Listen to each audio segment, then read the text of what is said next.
All right, welcome to the inaugural edition of Dad's Cutting Board. Recently, I've had a couple of friends ask me some questions about cast iron.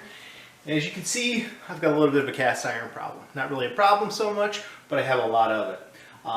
And I think I've come up with the one and only pan that you truly need to have as cast iron goes. And I think that's a 12-inch skillet that you see right here.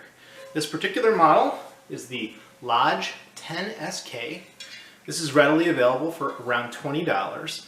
If you're a smart shopper, you might be able to find one on sale at Marshall's, Home Goods, similar kind of stores. This is a factory second or a blemish.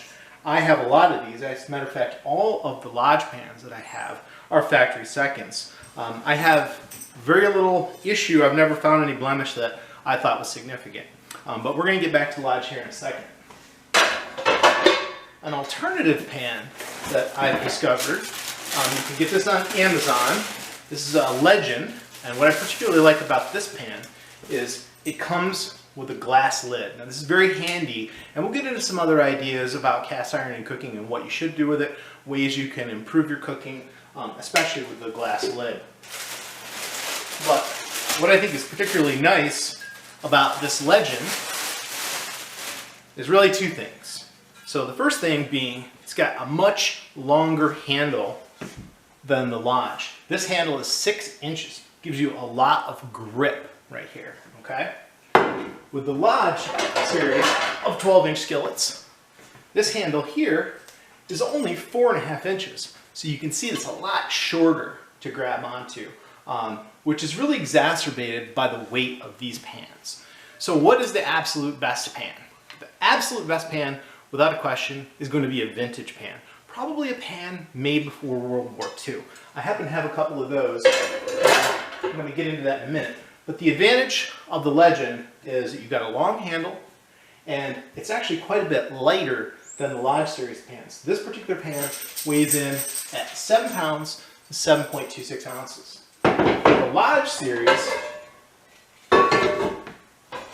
comes in, and this is hefty, at 8 pounds, 0.29 ounces. So it's quite a bit more weight, and then when you exacerbate that with that short handle, it can become unwieldy. Still a great value for under $20. You can get this at Walmart. They sell it on Amazon, but big box stores, if you don't want to pay extra for shipping through Amazon, that's a good way to go. However, if you can find a vintage pan, like this one, this is a Birmingham Stove and Range or BSR pan. This particular pan, I don't know if you'll be able to see this on camera, it says made in the USA. So all pans, for the most part, made after World War II in the United States say made in the USA. That'll give you a good idea for the vintage. If it doesn't have that on there, it's either from China or maybe South Korea, or it predates the war. If you happen to have one of those, the big advantage of these early pans, and I don't know if you're going to be able to discern this on camera or not, we'll see in post, is that they're smooth, glass smooth. So the big issue that I have with modern pans, specifically Lodge, there are premium brands that go for about $200, and we can get into that in another video, but they're very gritty. You can hear how grainy they are, and that's a leftover from the sand casting procedure that's done. It's just not economically feasible for Lodge to put out a pan that is going to be mass marketable and still be smooth. There's just too much labor in it. So how do you get around that? All right. So the workaround involves an angle grinder.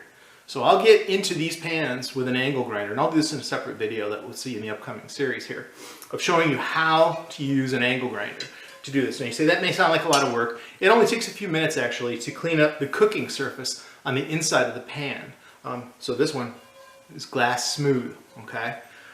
And that does a couple of things for you. Vintage pans always were smooth. Lodge stopped doing this, I'm not quite sure when, but traditionally all the old pans were very smooth on the inside. And that helps with the non-stickability, if you will, of the pan.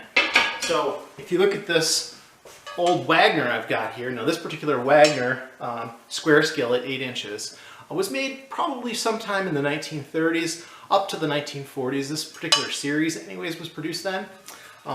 These old Wagners are really nice. They have a nice slender handle that is really well contoured for good ergonomics.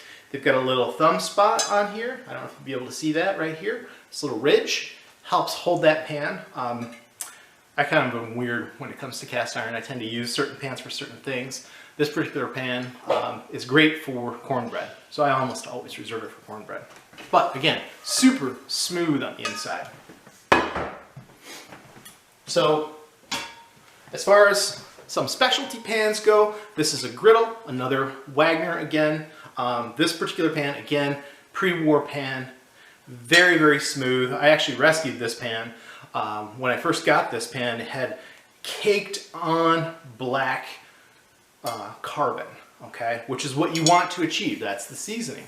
But over time, because people foolishly thought they should never wash it, they should never clean it, it developed only a tiny little bare spot in the middle of the pan that you could really cook evenly on. The rest of it was caked on like old paint.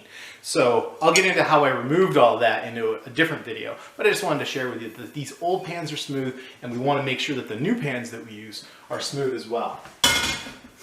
So, like I said, vintage pan, absolute best value.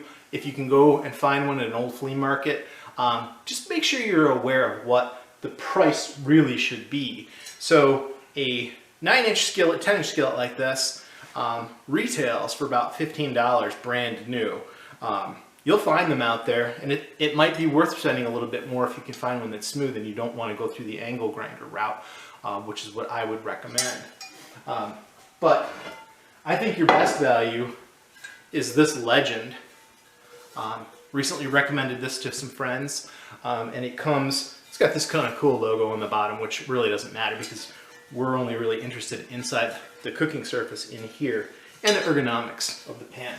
But I think being able to have that glass lid on there is very helpful, especially if you're making cheeseburgers or something like that. We reserve these almost exclusively for meat, but if you're making a cheeseburger, a great thing to do is to put this lid on there, put your cheese on there, and just for a few minutes give it a chance to at least let that cheese melt and get nice and good and gooey.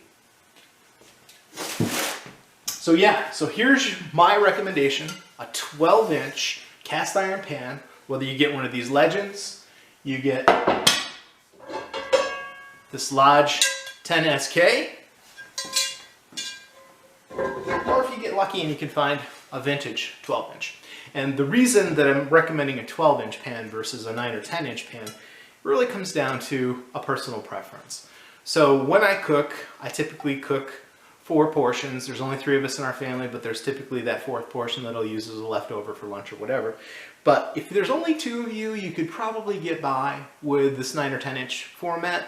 But if you've got to cook a couple of hamburgers in here, just imagine, you know, a hamburger, trying to cook 4 of those in here. It becomes very crowded, and that steams the meat, and you don't want to do that. So once again, thanks for joining me here at Dad's Cutting Board.